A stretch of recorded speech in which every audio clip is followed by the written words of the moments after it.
ശബരിമല സ്വർണ്ണക്കവർച്ചയിൽ ദേവസ്വം ബോർഡിനെതിരെ തന്ത്രി കണ്ഠര് മഹേഷ് മോഹനരുടെ മൊഴി.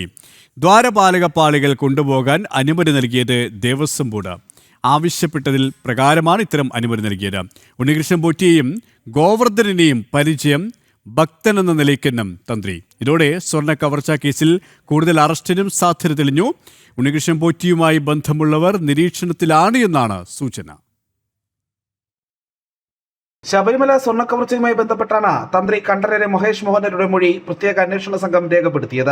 ദ്വാരപാലക പാളികൾ ഉണ്ണികൃഷ്ണൻ പോറ്റിക്ക് കൊടുത്തുവിടാൻ അനുമതി നൽകിയത് ദേവസ്വം ബോർഡ് ആവശ്യപ്പെട്ടതിനെ തുടർന്നാണെന്നാണ് തന്ത്രി മൊഴി നൽകിയിരിക്കുന്നത്. ഇതിനായി ദേവസ്വം ബോർഡ് കത്ത് നൽകിയിരുന്നു. തീരുമാനങ്ങളുടെ ഉത്തരവാദിത്തം ദേവസ്വം ബോർഡിനാണെന്നും തന്ത്രി അന്വേഷണ സംഘത്തെ അറിയിച്ചിട്ടുണ്ട്. ഗോവർദ്ധനെയും പോറ്റിയെയും നേരത്തെ അറിയാമായിരുന്നു. ഭക്തർ എന്ന നിലയിലായിരുന്നു പരിചയം. ഗോവർദ്ധന്റെ ബെല്ലാരിയിലെ ജുവലറിയിൽ പൂജ നടത്തിയതുമായി ബന്ധപ്പെട്ടും വിശദീകരണം നൽകിയതായാണ് സൂചന. ഭക്തർ പലരും പൂജകൾക്കായി ക്ഷണിക്കാറുണ്ട്. ഇങ്ങനെ ക്ഷണിക്കപ്പെട്ടതിനാലാണ് പൂജയ്ക്ക് പോയതെന്നും മൊഴിയിൽ പറയുന്നു.